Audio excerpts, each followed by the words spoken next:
Check, check, check.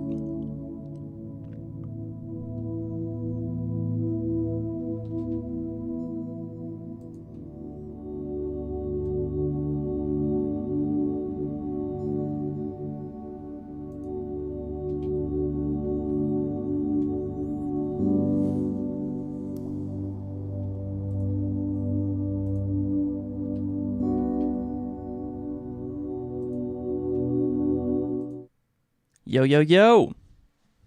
Hey, what's up, guys? Jordan Anderson here, and welcome to the Saturday live stream. I missed yesterday. Apologies. Have a little edit projects going on right now, so I want to kind of put my attention on that. But we are here today, make up for lost time. My name is Jordan P. Anderson. I am a pricing coach to help wedding photographers, and on today's episode, we're going to be talking about making the leap, becoming a full-time freelance photographer. Now, these lessons apply to lots of different creative photographers, but I just wanted to, more focus this about photographers in general. So let me dive into it. Let's kind of get over here to our pretty little slides. So I really only have 3 lessons today. I kind of want to go, not too many slides, just kind of want to go almost, I really just kind of want to talk to you guys about this. This is one of the biggest questions that I've had. And I always have this when I talk to freelancers, when I talk to photographers on the podcast. I ask them, what did it take? Like, what mental feat, what circumstances, what situation, what strategy did you have that made it seem like it was okay to go full-time? That, is it a push? Is it a moment? Is it a number in the bank account? What is it that gives us permission, that gives us the ability to say comfortably, I'm going to quit my full-time job and become a full-time freelancer? Where, what is the magic formula? That's what we're trying to figure out today. So let me switch over. What does it take to go full-time? Today's lessons, we're going to be talking about 3 things. Risk. Number 2 is legs of the stool. And number 3 is shaping the model. So let's start with lesson number 1, risk tolerance. Now, risk tolerance. All right, so obviously becoming a full-time freelancer takes a little bit of guts. You need to have a substantial risk tolerance, and I'm not really that's more of a personal question. That's more of a personality question for yourself to ask. What is it that I'm okay with? What is my boundaries of risk? I'm not saying think of anytime you went gambling, or think of some time that you took a dare or went playing truth or dare. I'm just if everything were to go wrong, would you be okay?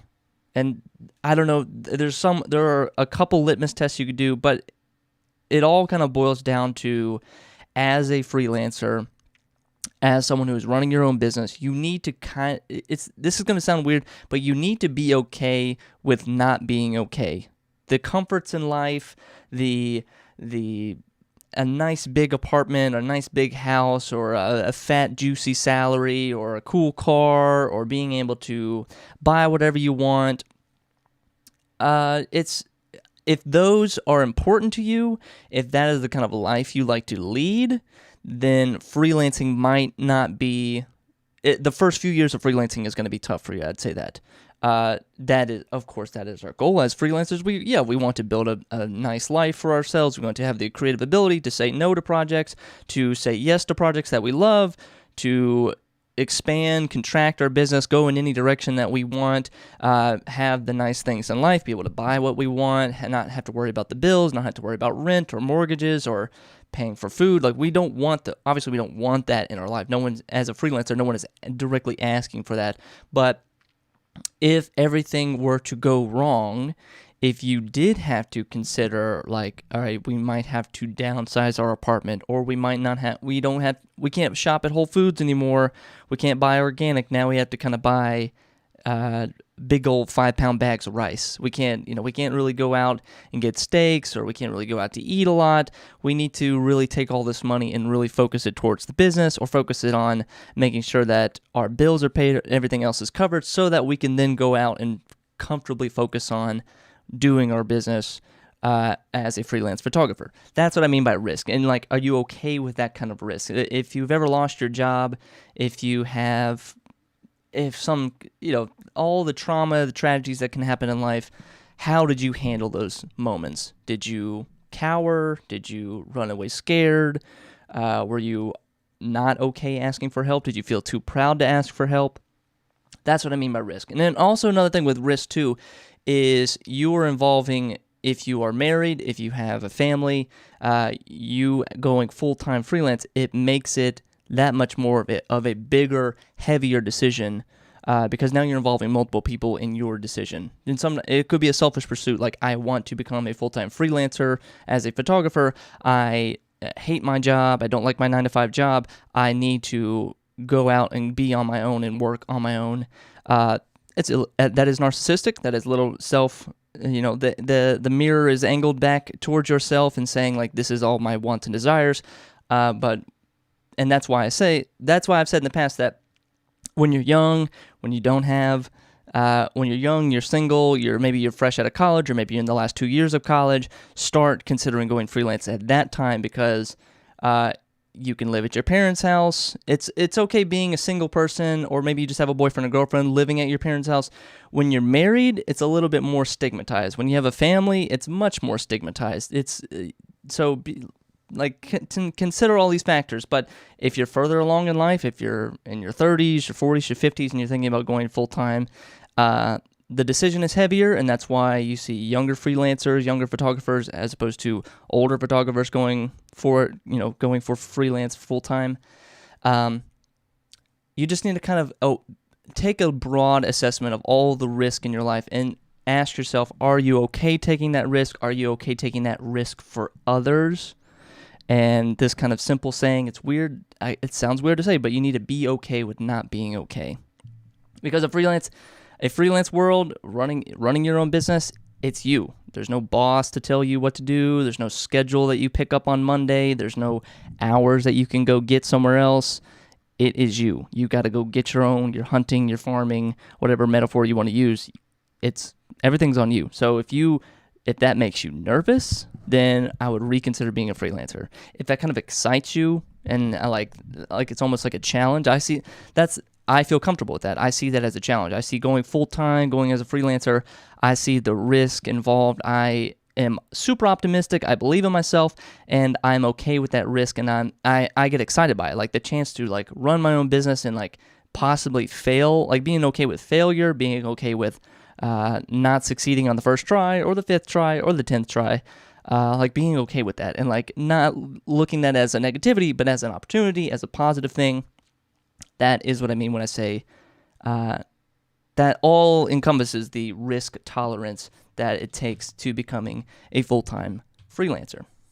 Lesson number 2, multiple streams. Let's talk about multiple streams. Multiple streams of a lot of things. Multiple streams of revenue. Let's talk about 2. Multiple streams of revenue and multiple streams of, I'm clipping here. Multiple streams of revenue and multiple streams of clients. Let's start with clients first, actually. There is the temptation, if you get as a photographer, and I've done this as a videographer and as a video editor, to get a long-term client that is, becomes like 40 to 50% of your revenue. And it's consistent work. It can be satisfying. It's tolerable. It's good. It's decent. It's predictable. Maybe you're shooting with an Instagram influencer. Maybe you are editing a couple YouTube videos each week, or whatever it is that you're doing. That's your kind of one client. And the danger with that, because it kind of deludes us a little bit, that okay, I'm starting, you may have your full-time job, and then you pick up this side job, and then you start to kind of delude yourself a little bit that, okay, I'm making a lot of money. I'm making some pretty good money here from this one client, and that's pretty good. And it seems like it's consistent. It seems like it's going to go on forever, but this is where it's not. Like, that's the delusion is that it's going to go on forever, and that it's going to become this everlasting thing, and you're always going to have this, like, one consistent thing that you can always rely on. It may be the case. Yes, it may be that you can rely on this, and this is a long-term client, and that they do love you, and they do love working with you, and they're going to work with you for years and years and years. That may be the case. But I would not bank my strategy. I would not bank the way I do business on just that one client, because things could change. Their business could change. We saw last year how everything changed and how everyone's strategy changed, everyone's marketing budgets changed. What was a consistent, we're gonna have a bunch of in-house creatives and we're gonna have a bunch of in-house videographers and photographers, all became, you know what, we're shrinking down our business model, we're shrinking down our marketing budget. Everybody out, everybody's fired, go be a freelancer, we're just going to hire freelance photographers. So that can happen. So that can happen to your client. Your client something may totally disrupt their business model or their budget, or someone got fired, someone got hired, change of business strategy on their end, something that you have no control over, and then now they say to you, Jordan, or whatever, we got to dial it down, or we got to change the business engagement, or what was 3 to 4 days a week, now we can only do 1 day a week. And so you have to be aware of that. You have to kind of keep step with that. It's managing that client, but also you need to start to look at other clients, multiple clients. You cannot go full time as a freelancer with just one client. One client that's just a full-time job. That's not it. That's not going freelance, because when you feel like you are attached to this one client and this is all your revenue is, it's a job. It's a 9-to-5 job. Whether you are working 9 to 5, whether it's paying you full time, having one client and all your time and attention dedicated toward that one client, that's a job. That's not being freelance. That's not running your own business. That's not you having the power to say no. You don't have the power to say no, because this is your only source of revenue. So before you launch, before you go full-time, start to acquire a list, a roster, a Rolodex, whatever you want to call it, of multiple clients and multiple sources of clients, because you just need that risk spread out a little bit. This client says no, this client drops out. You at least have a list of other clients, of the other prospects out there that you can tap into, work for them, create some great work, and still keep the revenue coming in. Multiple revenue streams, that kind of has the same thing to do with multiple clients, but multiple revenue streams, what I'm mainly getting at is something besides your photography. Is there something else that you can be doing that is related to your photography? When I say photography, actually showing up to a place, shooting whatever subject you're shooting, editing those photos, delivering that photo, that little bracketed set of services. Is there something else that you can be doing in parallel to that main service of photography? Can you start selling your Lightroom presets? Can you start doing some freelance photo editing for another photographer? Can you do second shooting for another photographer? Can you create a merchandise? Can you sell your art? Can you put your photos on a mug and sell that as a mug? Whatever. Start to think about what other digital products that I can create, what other physical products that I could create, other types of services. Maybe I'm a photographer right now and I think I understand how to run a photography business. Maybe I should go into the business of helping other photographers run their business, like what I do. I've taken one step above everything. I don't shoot the photos anymore. I help the photographers shoot the photos. That's what I do. So are there other parallel sources of income, sources of revenue that you can start to create, start to build while you still are, if you are still at your full-time job, can you start to build those on the side, create these little side hustles so that when you go to launch, now you have multiple clients, and then B, you have multiple revenue streams that you can control on your end. So think about that. Think about multiple streams. I just realized did I spell multiple wrong? Yeah, I probably did. Multiple. No, I didn't. Okay.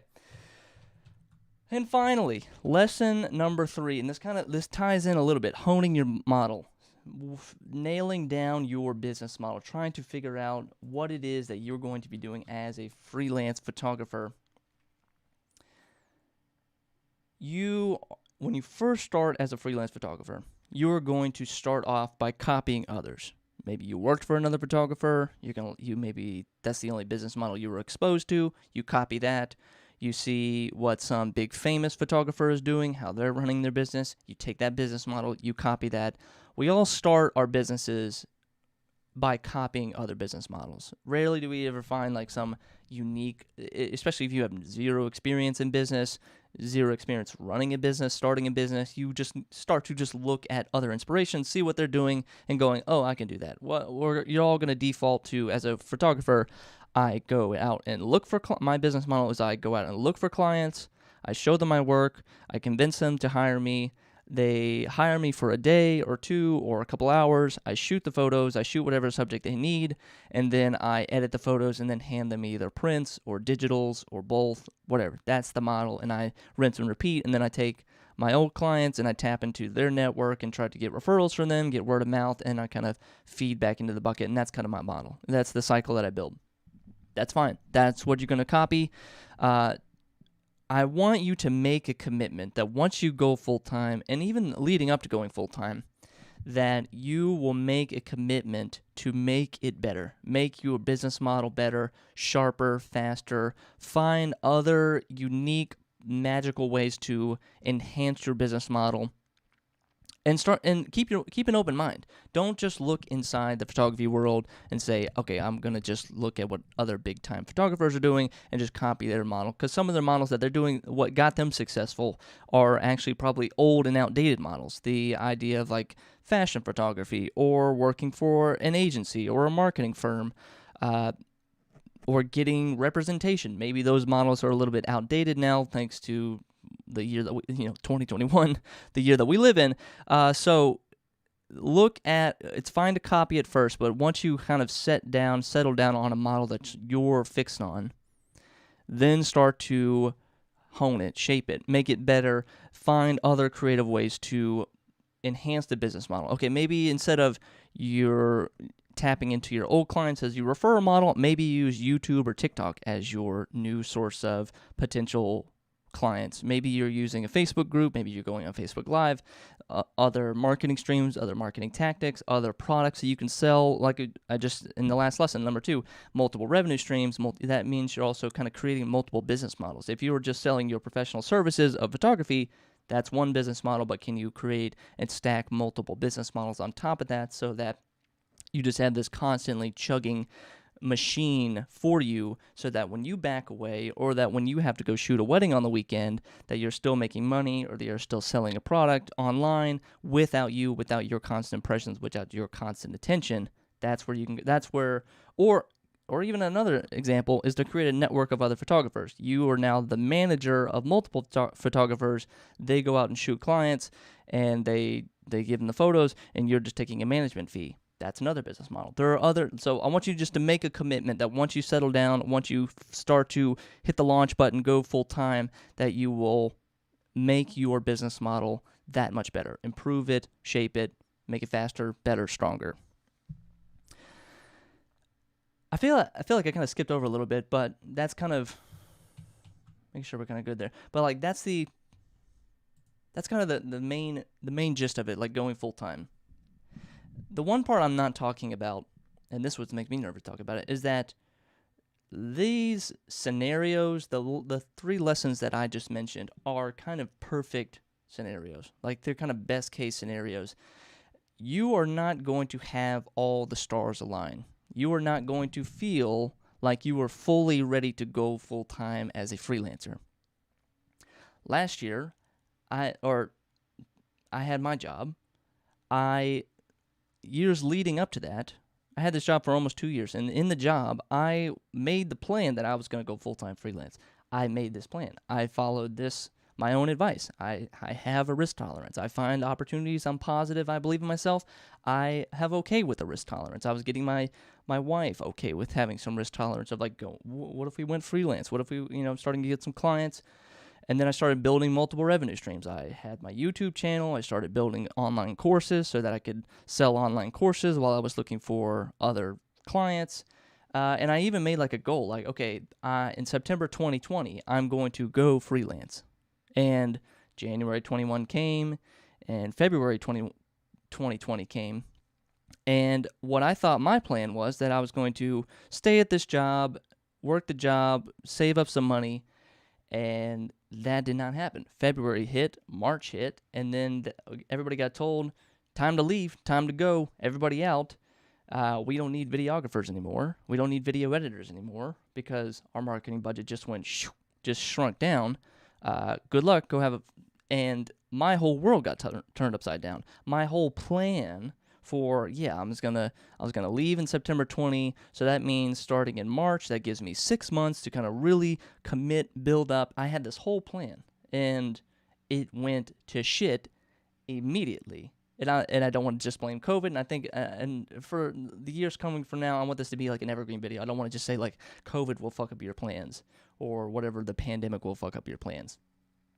But there are plans, and I think plans are great. I think planning is good. I think it's good to have a plan, but just also know and keep safe in your mind and present in your mind that your plan is and will fuck up and is going to need reshaping.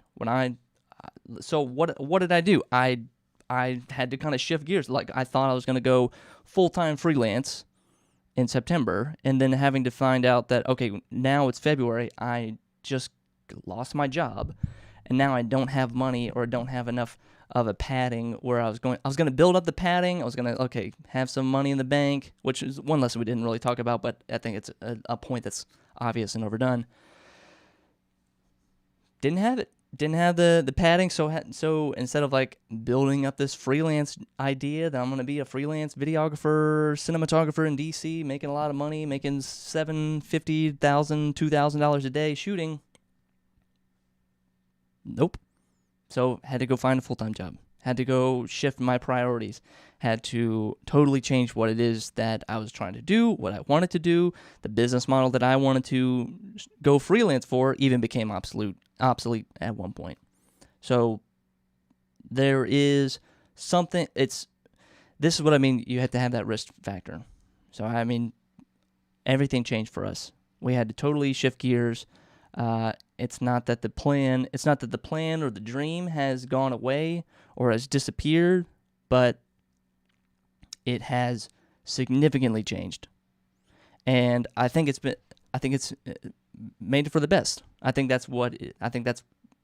Here we are. The reason I'm here today, the reason I'm live streaming right now is because of the path that I took leading up to all that. And because of what happened. So that's kind of the end of the lesson. See if we have any questions. Yeah, I'll kind of just leave it off there. Yeah, I'm not trying to leave it on a down note. I'm trying to just leave it on that's the reality sometimes. Cool. Okay. All right. So this is the Saturday live stream. It's at noon. I'll see how the results of this are going. I'm just leaving these live streams public. So if you're watching this now, you can watch this later. You can watch this tomorrow, next day, forever. Hopefully we're keeping this public. And I'll see you guys on Monday at 9 p.m. We'll trying to keep it the regular schedule. So Monday at 9 p.m. Thank you guys for watching. My name is Jordan Anderson, and I'll see you on the next one.